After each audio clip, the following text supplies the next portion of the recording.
इस कागज में देश के कुछ ऐसे लोगों के नाम हैं जो बहुत ही बड़े और नामचीन हैं, और यही लोग हमें हमारी मंजिल तक पहुंचाएंगे।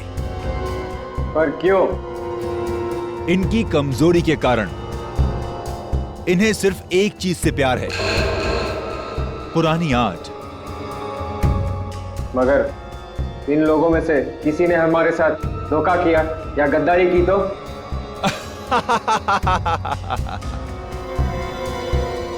तो हमारे वो साथी किस दिन काम आएंगे जो हमारे लिए जान भी दे सकते हैं।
चलिए हटिए।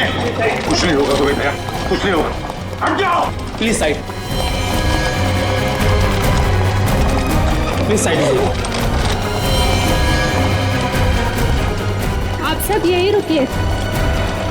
डॉक्टर साहब, क्या क्या लगता है आपको? मतलब हम तो बहुत निकल गए, लेकिन क्या कुछ होना नहीं चाहिए सर उससे? Mister Abhijit, please have patience.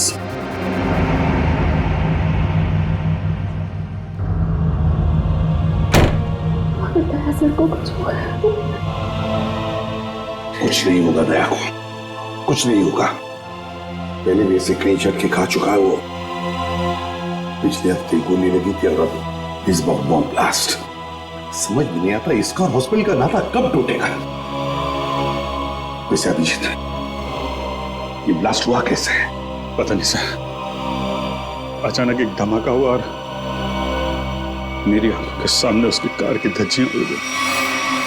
Sir मुझे लगता है इस ब्लास्ट का संबंध उस औरत की मौत से है जिसे हमने डीसीपी चित्रोले के ऑफिस के बाहर देखा था।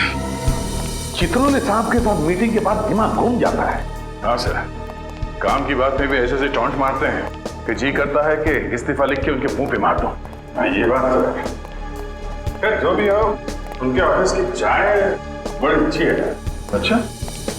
नहीं, हमारे ऑफिस की भी अच्छी है। वीडियो बनाती वो बात नहीं है।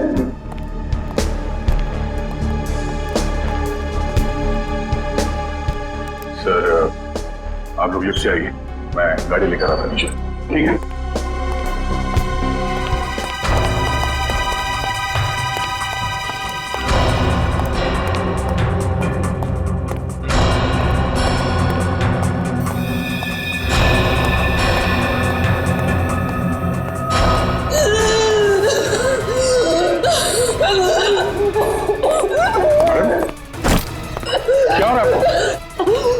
आपकी तबीयत तो ठीक है?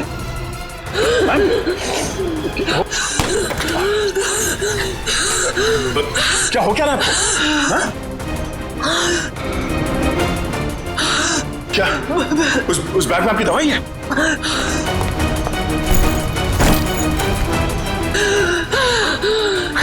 मैम, इसमें तो कोई दवाई नहीं है। हाँ?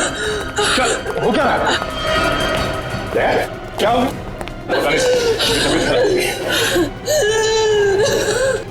क्या हुआ क्या इनको? माय गॉड, इसके तो सांस बंद होने लगी है। कहीं से अस्थमा का अटैक तो नहीं? हॉस्पिटल गाड़ी लेके आ जल्दी। घबराओ मत। लड़की बेचारी ठीक हो जाएगी तो अच्छा है। उसके पास कोई आइडेंटिफिकेशन भी नहीं जिसके जरिए हम उसके घर वालों को इन्फॉर्म कर सके। अरे डॉक्टर साहब, कैसी है लड़की? आपने उन्हें लाने में देर कर दी। She is dead. क्या? हमने तो पूरी कोशिश की थी, मगर ऐसे पेशेंट को अपने पास कोई दवाई वगैरह रखनी चाहिए। हाँ? ना तो हमें कोई दवाई मिली और ना ही उनके पास वो अस्थमा पंप था। नहीं, अस्थमा नहीं था उसे। दरअसल उसे कोई बीमारी ही नहीं थी। तो फिर? उसे इंटरनल पॉइजनिंग हुआ था। उसकी बॉडी में जहरीला केमिकल मिला था और इसी वजह से उसकी मौत हुई थी। इंटरनल पॉइजनिंग, जहरीला केमिकल? कहीं खून का मामला तो नहीं? दया की इस हालत की जिम्मेदार वही लड़की है सर। पर सर, वो लड़की तो मर चुकी है, फिर दया सर की हालत की जिम्मेदार वो कैसे?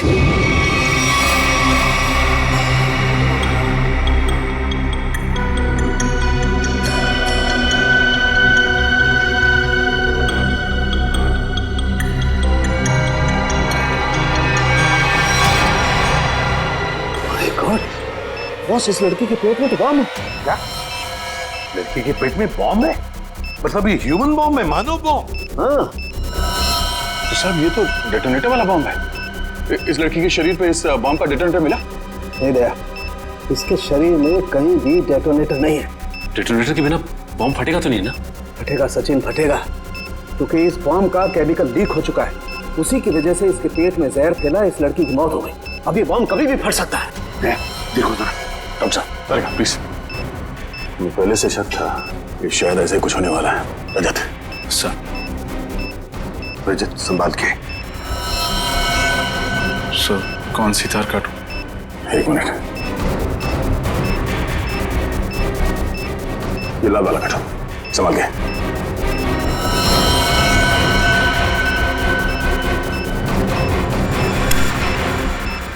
ओह नो सर, वायर काटने के बाद भी बॉम्ब डिफ्यूज नहीं हुआ। माय गॉड, निखिल जल्दी से बॉक्स लेकर आओ, bomb proof box.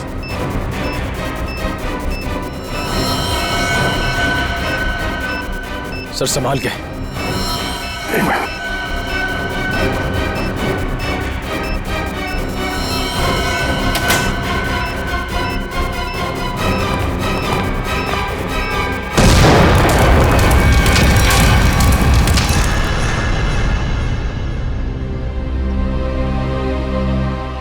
Thank God, सही वक्त पर इस मुसीबत से हम बच गए। अब समझ में आ रहा सर, कोई भी इस लड़की को पहचानने के लिए सामने क्यों नहीं आ रहा था। ये लड़की कोई मामूली लड़की नहीं है सर, एक मानव बॉम्ब थी। इसका न जाने क्या मिशन था। दया, जिसने भी ये मानव बॉम्ब बनाया उसका मिशन पूरा नहीं हुआ है। हमने नाकाम कर दिया उसे उसके मिशन में, लेकिन ये फिर से बॉम्ब बनवाएगा, दूसरा बॉम्ब बनवाएगा। सर ये मिशन है कौन? इसका तभी पता चलेगा जब हमें ये पता चलेगा कि ये लड़की कौन थी। हाँ सचिन बताओ। अच्छा, लेकिन ठीक से पता किया तुमने?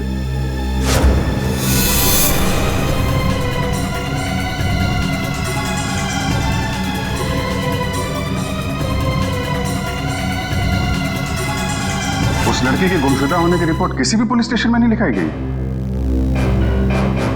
हाँ, मानव बॉम्ब थी वो। देखो सचिन, ऐसे कोई सामने आएगा नहीं।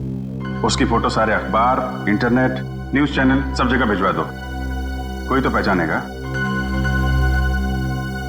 नहीं तुम ये करो, फिर मैं बताता हूँ आगे क्या करना है। क्या भाई, आइस टी पीनी थी क्या? हैं? गरम चाय को बर्फ जैसा ठंडा कर रहे हो यार, पहले बता देते। अब कुछ सोच रहा था। हैं? क्या सोच रहा? मुझे लगता है कि वो लड़की मुझसे कुछ कहना चाहती थी। कहना चाहती थी? क्या कहना चाहती थी? पता नहीं यार, वो बार बार अपने बैग की तरफ इशारा कर रही थी। मुझे लगा कि शायद बैग में उसकी दवाइयां होंगी। यार लेकिन वो बीमार कहाँ थी? उसकी मौत तो बॉम्ब के जहर से हुई है ना? वही तो। अगर उसके बैग में उसकी दवाइयां नहीं थी तो फिर वो बार बार बैग की तरफ इशारा क्यों कर रही थी? हो सकता है बैग में उसके गैंग के बारे में कोई इंफॉर्मेशन हो। वो बैग है ना तुम्हारे पास? हाँ, गाड़ी में। चलो लेके आते।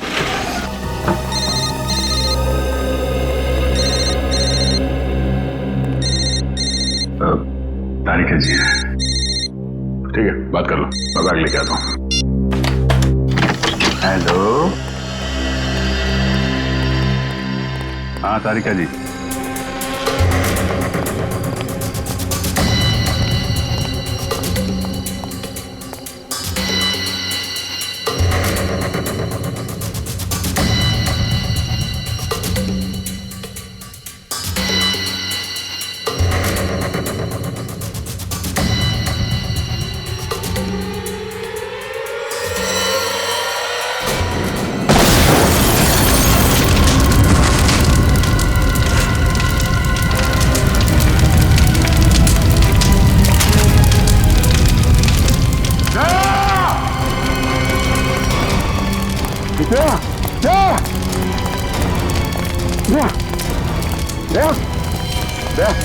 आके खोलो। दया, दया कुछ तो बोलो।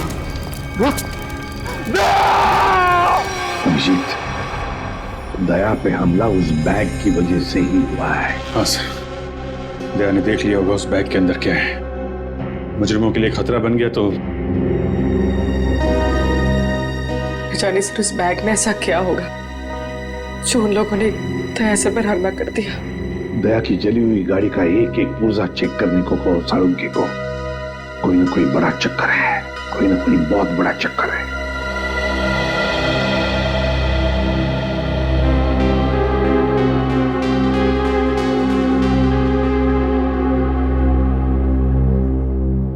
डॉक्टर साहब कैसे थे? अब चुप क्यों है डॉक्टर साहब? बताइए ना, दया कैसा है? डॉक्टर साहब क्या हुआ दया सर को? वो ठीक तो हो जाएंगे ना? अब कुछ बोलिए सर। देखिए, हमने उनकी जान तो बचा ली है, लेकिन इस समय वो कोमा में है।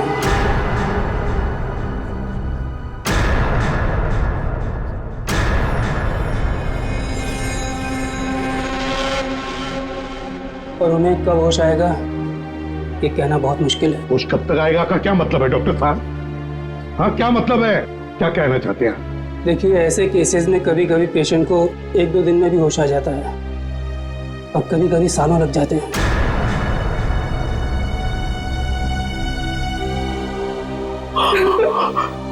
ऐसा नहीं हो सकता, ऐसा नहीं हो सकता सर। नजर कोट ना होगा, ऐसा नहीं हो सकता सर। कुछ नहीं होगा दया को, कुछ नहीं होगा। दया एक फाइटर है, फाइटर, सीआईडी का जांबाज फाइटर। मौत के साथ कई बार जूझ चुका है वो, और इस बार भी जीतेगा, इस बार भी जीतेगा वो।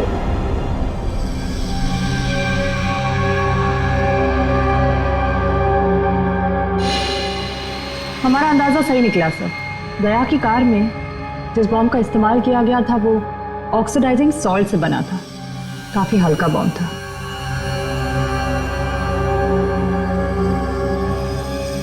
क्या हुआ सर, कोई खास बात? हाँ हाँ, ये देखो। जानती हो तारिका ये क्या है? ये एक लकड़ी का टुकड़ा है, और ये लकड़ी का टुकड़ा बहुत ही अच्छी क्वालिटी का है। मगर मिला कहां से ये लकड़ी का टुकड़ा? लेदर बैग के इस जले हुए टुकड़े पर से। वो लेदर बैग जो उस लड़की के पास था। देखो,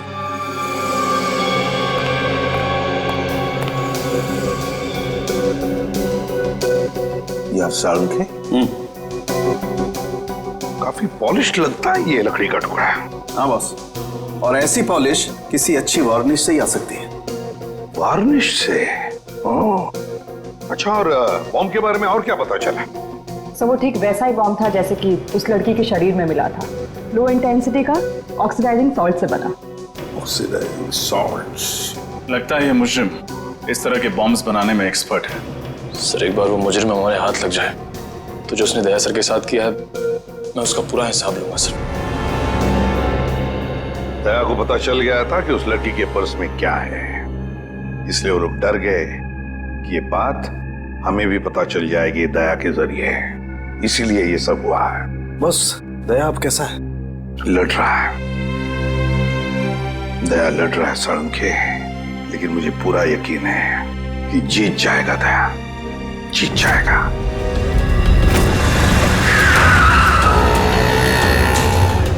डीसीपी सर के ऑफिस के लिए यही रास्ता जाता है। वो लड़की भी इसी तरफ से आई थी। चल के पूछते हैं, शायद किसी ने देखा हो। भाई साहब, आपने इस लड़की को यहाँ देखा? नहीं, मैंने तो नहीं देखा। भाई साहब, आपने इस लड़की को कहीं देखा?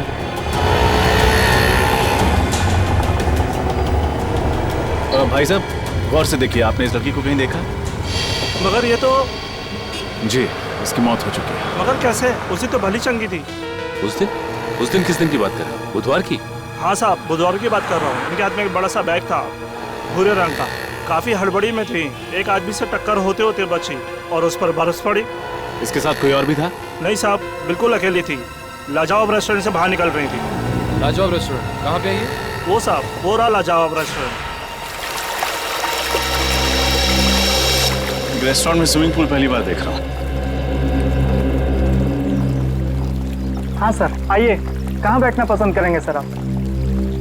जिस काम के लिए हम आए हैं वो खड़े रहकर भी हो सकता है।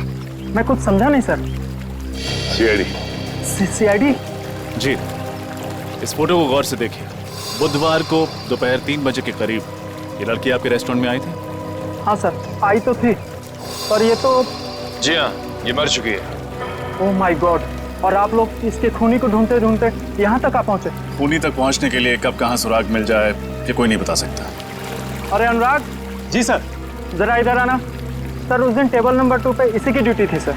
क्या हो सर? ये लोग सीआईडी से हैं और इनके सवालों का सही सही जवाब देना। इस लड़की की मौत हो गई। मौत? जी हाँ, मौत। इस लड़की के बारे में कुछ जानते हैं आप?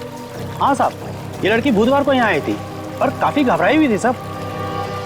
अकेली आई थी?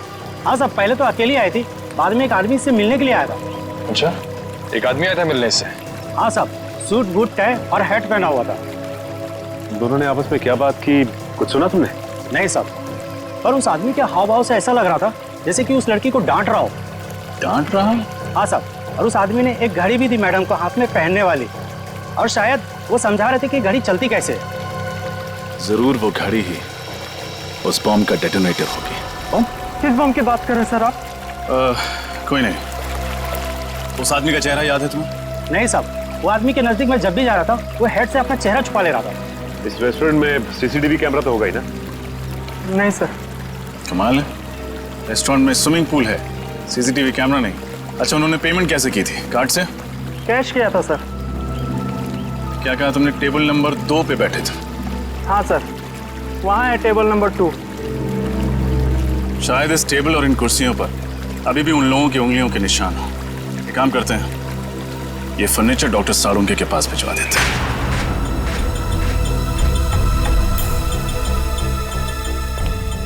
सर, इन कुर्सियों और इस टेबल पर सैकड़ों इंसानों की उंगलियों के निशान होंगे। फिर उस आदमी और उस लड़की की उंगलियों के निशान कौन से होंगे, ये कैसे पता चलेगा सर? क्यों नहीं पता चलेगा निखिल, जरूर पता चलेगा।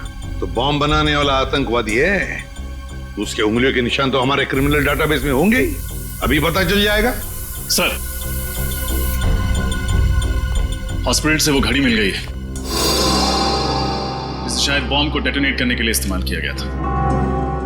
काफी महंगी घड़ी लगती है ये। साळुंखे, हाँ आजा, देख इस घड़ी को।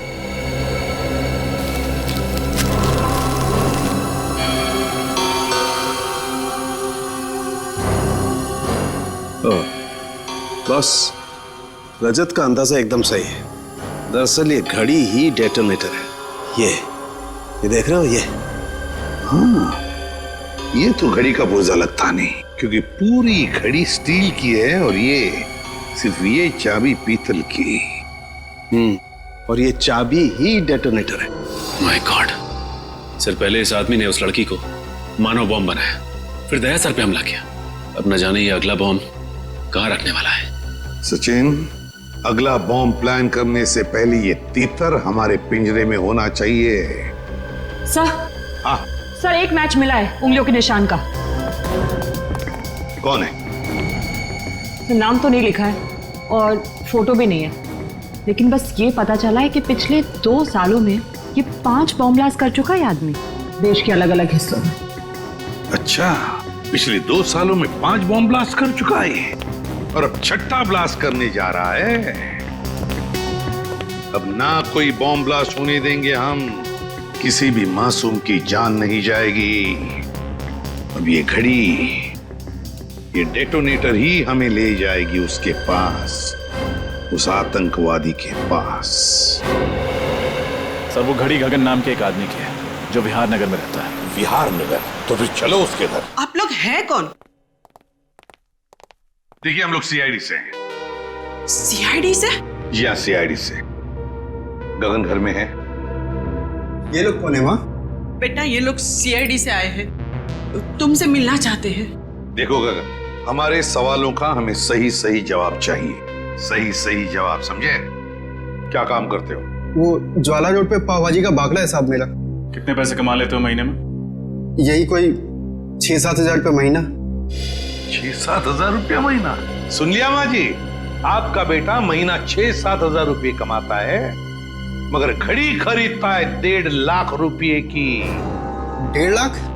हाँ, 1.5 लाख की घड़ी है ना। किस घड़ी की बात कर रहे हैं आप लोग? इस घड़ी की, इस घड़ी की बात कर रहे हैं, समझे?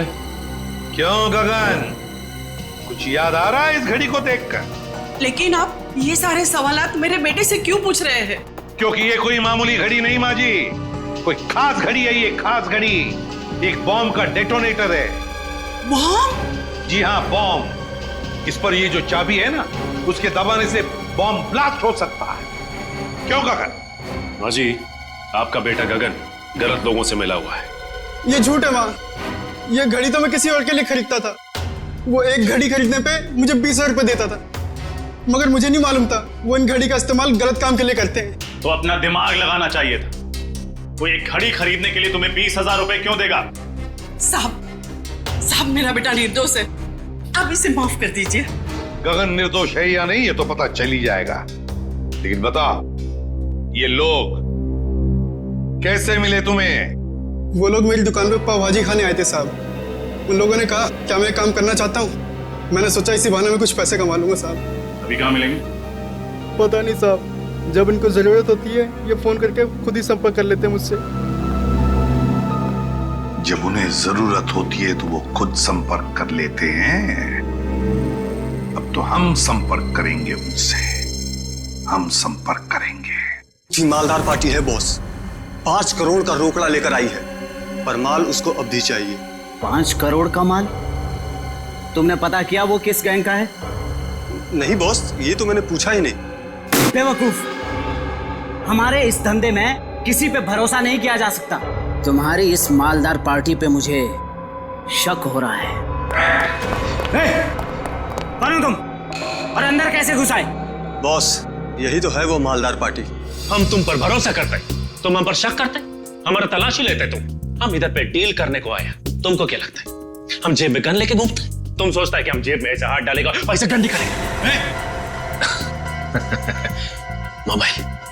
नाम क्या है तुम्हारा? डोगा। किस तरह का बॉम्ब चाहिए तुम्हें? मानव बॉम्ब। तुम गलत जगह आए हो। जी नहीं, बिल्कुल सही जगह आया हूं मैं। इस लड़की को मानव बॉम्ब तुम ही ने बनाया ना? कौन हो तुम? सीआईडी। कौन डाला इन सबको? फायर!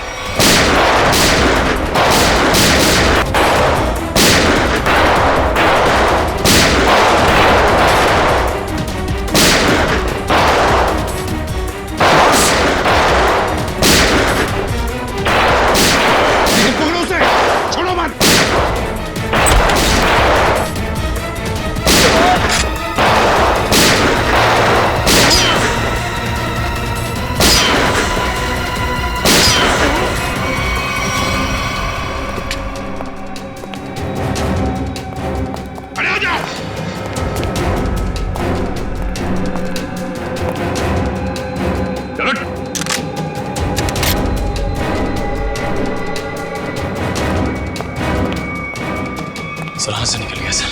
कोई बात नहीं, शालीन भाग गया, लेकिन कब तक और कहां तक भागेगा? हाँ साहब, मैं ही हूँ शालीन का खास आदमी, उसका राइट हैंड। दया की गाड़ी में वो बम शालीन नहीं रखवाया था साहब। लोगों को मानव बम भी वही बनाता है साहब। ये फोटो देखो, क्या जानते हो उस लड़की के बारे में तुम? ये सारा लेक के पास वाले घर में रहती थी साहब, बस इसके अलावा मुझे कुछ नहीं पता साहब। सारा लेक के पास वाला घर, जाना पड़ेगा वहां पे। जी कहिए। घर के मालिक से मिलना चाहते हैं तो उनसे कि सीआईडी आई है। जी आइए। साहब सीआईडी वाले आए हैं। सीआईडी?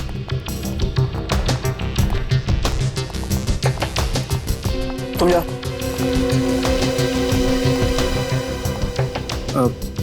जी कहिए। अब तरन है इस घर के मालिक? जी नहीं, मैं सुकेतु हूँ। तरन जी तो ऑस्ट्रेलिया में रहते हैं। मैं इस घर की देखभाल करता हूँ। और ये बाकी के लोग कौन हैं? ये सारे किराएदार हैं। ये दोनों कॉलेज में पढ़ते हैं और ये तीनों कॉल सेंटर में काम करते हैं। मतलब 5 लोग, लेकिन हमने तो सुना था कि यहाँ पर 6 किराएदार हैं। तो छठा किराएदार कहाँ है? कहीं दिख नहीं रहा है। सर शायद आपने गलत सुना होगा। सुकेतु जी को मिलाकर हम यहाँ 6 लोग ही रहते हैं। अच्छा अच्छा अच्छा, हमने गलत सुना। क्या नाम है आपका? मोना सर। तो फिर मोना जी ध्यान से सुनिए, सीआईडी कभी गलत नहीं सुनती, समझे आप? छठी किराएदार ये है, नाम कोयल। कुछ याद आया? ये तो हाँ, मर चुकी है ये। मगर कैसे? इसका जवाब तुम लोग दोगे। बताओ, कोयल एक मानव बम क्यों बनी?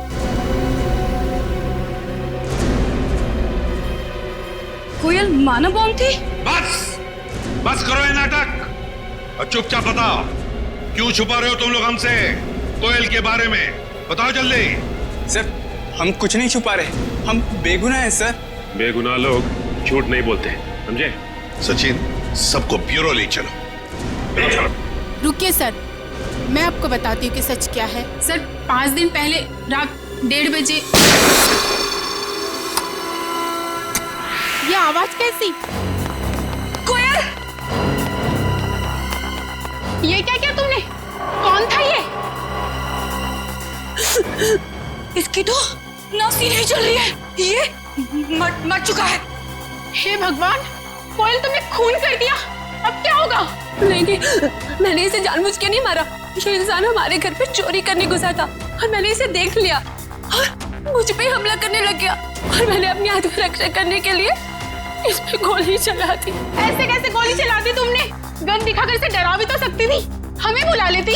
सब कुछ इतनी जल्दी हो गया, कुछ समझ ही नहीं आया मुझे। लेकिन तुम्हारे पास ये गन कहाँ से आई? सॉरी सिमरन, मैंने तुम लोगों को बताया नहीं। ये गन हमेशा मेरे पास रहती है और सच्ची में इस गन का मेरे पास लाइसेंस भी है। सच्ची बोल रही हूँ। अब करना क्या है? करना क्या है? सीआईडी को बुलाते हैं और सब सच बता देते हैं। हाँ, नहीं सिमरन, तुम ऐसा मत करो प्लीज। देखो, सीआईडी मेरी बात पे भरोसा बिल्कुल नहीं करेगी। वो लोग मुझे फांसी पे चढ़ा देंगे। कोयल ठीक कह रही है।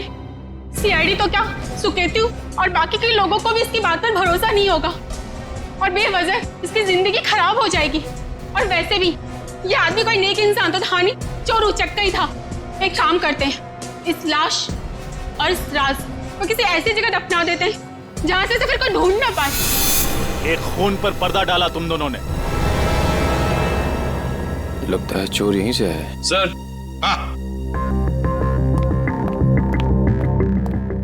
क्या निकल? सर इस दरवाजे के इस साइड का कांच जानबूझ के तोड़ा गया है सर, ये देखिए।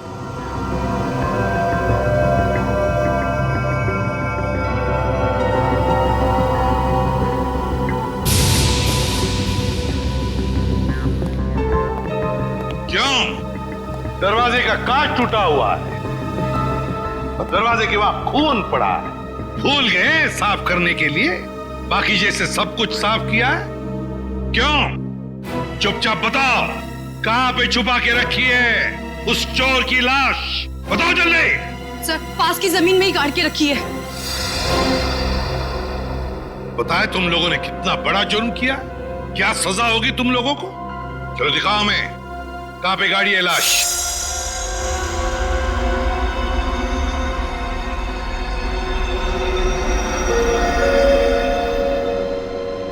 सालू क्या चलाया तूने यार? कब से हम पूछ रहे कि क्या पता चला, क्या पता चला? यार तू बताने को तैयार ही नहीं है कि कुछ पता चला क्या नहीं? हम तो दया की तबीयत को लेकर परेशान है और फिर तू इस तरह से बर्ताव कर रहा है।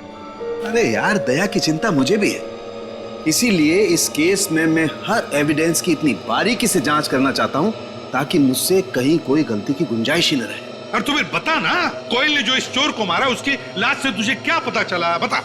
पता ये चला है बॉस, इस चोर को कोयल ने नहीं मारा। क्या? लेकिन कोयल के दोस्तों ने तो बताया कि उसने अपनी जान बचाने के लिए इस चोर को गोली मारी थी। नहीं रजत, ऐसा नहीं हो सकता, क्योंकि इस चोर पे जो गोली चली है वो कोयल की गन से नहीं चली। तो क्या फिर इस चोर ने अपनी ही गन से अपने आप को मार लिया? नहीं सचिन, गोली चोर की इस गन से भी नहीं चली। गोली इस चोर की गन से भी नहीं चली, गोली कोयल की गन से भी नहीं चली, तो तुम्हारे कहने का मतलब है कि किसी तीसरी गन से गोली चली? मतलब उस वक्त कोई तीसरा आदमी भी था वहां पर? हाँ बॉस, बिल्कुल, वहां पर कोई तीसरा आदमी भी जरूर था। दरवाजे के पास जो सूखा हुआ खून आप लोगों को मिला है वो ना तो इस चोर का है और ना ही कोयल का है। कौन है ये तीसरा आदमी?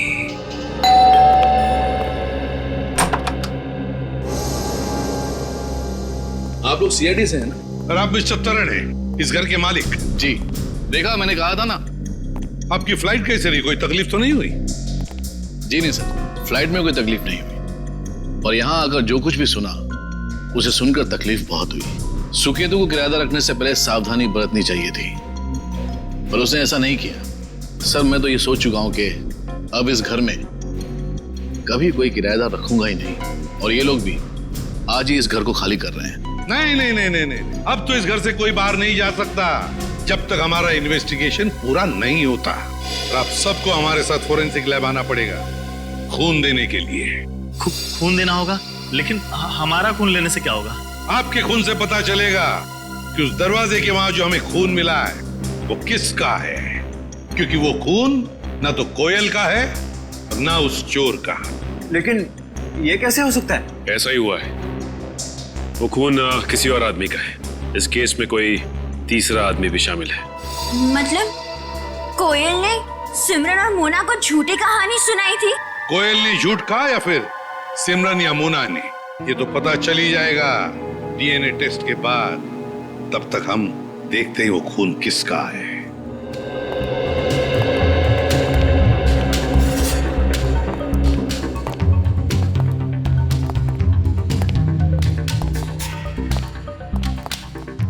देखो अच्छी तरह से देखो, कुछ न कुछ तो हमारी नजरों से छूटा है पिछली बार। इस बार मिलना चाहिए कोई न कोई सुराग।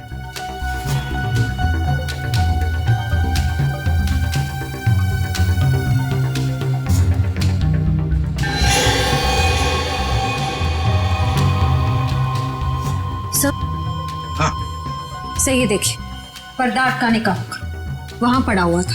हाँ, खून भी लगा है इस बार। ये देखो, ये हुक यहां पर था। हो सकता है ये तीसरा आदमी गुनाह करके यहां से भाग रहा होगा, तो इस हुक से टकराया और उसका खून नीचे गिर गया। सर, हाँ, ये देखिए, सोने की अंगूठी। सोने की अंगूठी? किसकी है ये सोने की अंगूठी? सर, हम तो अंगूठी पहली बार देख रहे, ये हम में से किसी की भी नहीं है। सर, यहाँ तो हर आदमी एक दूसरे को बचाने में लगा हुआ है। सच क्या है कोई बताना ही नहीं चाहता। चलो कोई बात नहीं, अगर आप नहीं बताना चाहते तो वो जौहरी बताएगा जिसने ये अंगूठी बनाई है। और जौहरी का नाम है वीजे, विराज ज्वेलर्स।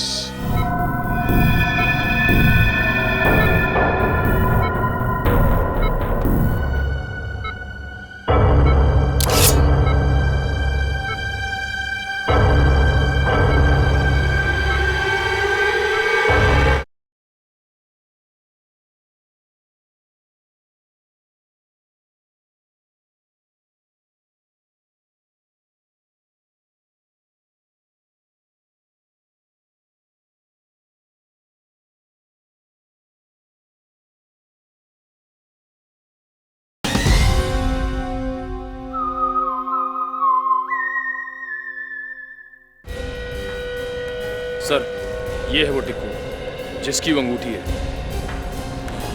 निखिल, पकड़ो उसे, जल्दी भागो।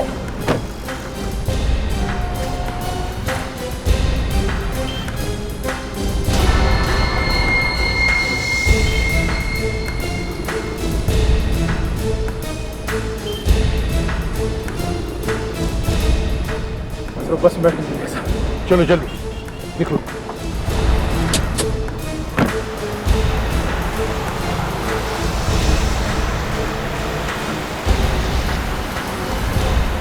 सर, किस बस में है?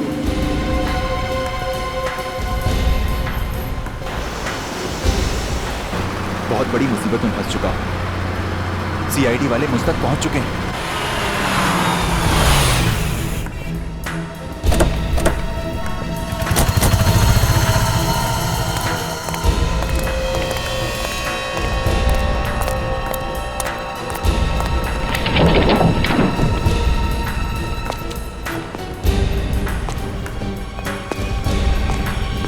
देखो कहां पर है वो।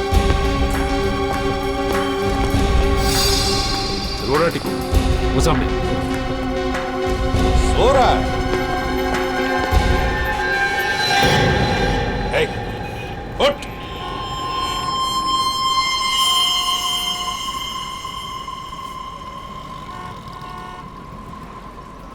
सांसें तो बंद है इसकी,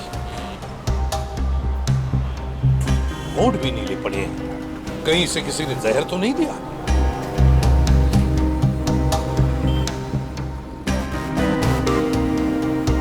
ये देखो, सुई चुभोई है किसी ने, लगता है जहर उसी से दिया गया है। इसके पास जो पार्सल था बॉक्स वाला, वो ढूंढो। देखो उस पार्सल को ढूंढो।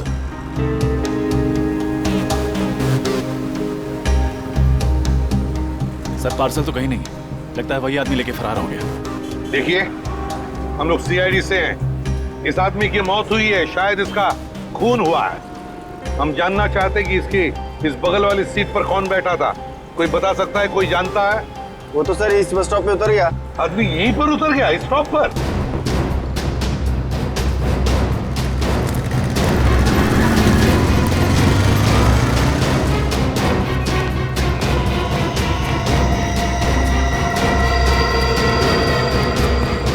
ज्यादा कहाँ गायब हो गया सर?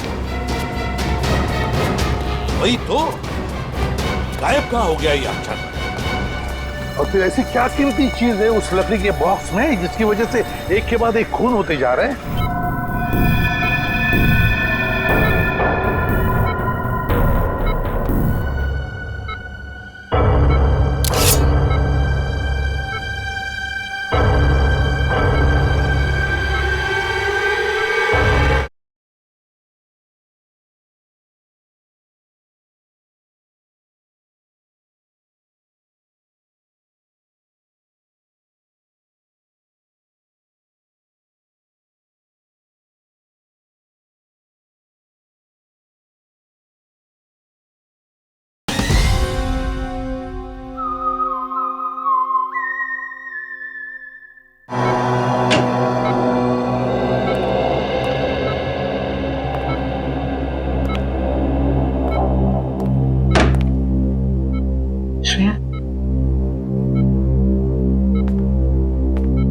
श्रेया, तुम घर जाओ, मैं दया के पास रुकती हूँ।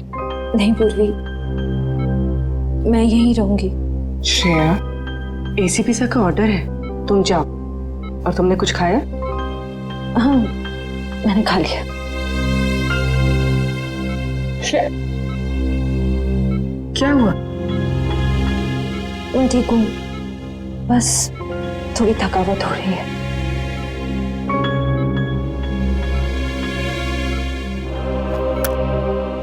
लो, पानी पियो।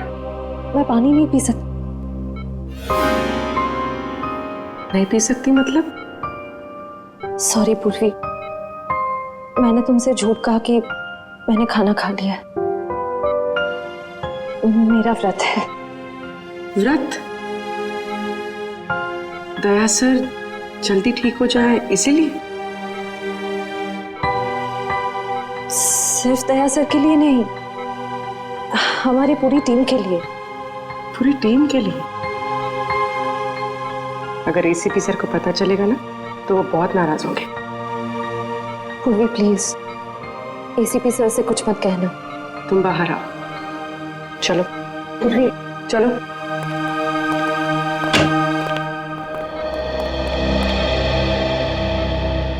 श्रेया,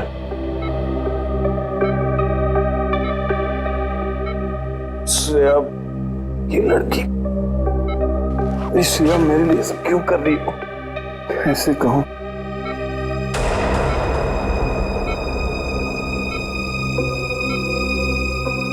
ये यहाँ कैसे?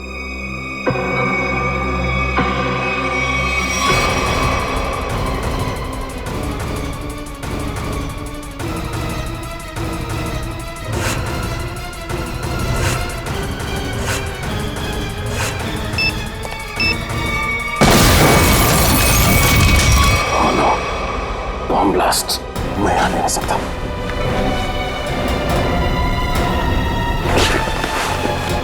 श्रेया, श्रेया, श्रेया,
इस कागज में देश के कुछ ऐसे लोगों के नाम हैं जो बहुत ही बड़े और नामचीन हैं, और यही लोग हमें हमारी मंजिल तक पहुंचाएंगे।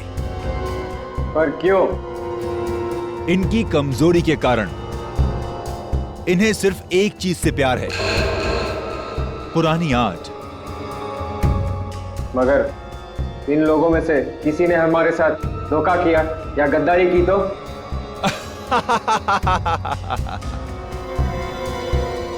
तो हमारे वो साथी किस दिन काम आएंगे जो हमारे लिए जान भी दे सकते हैं।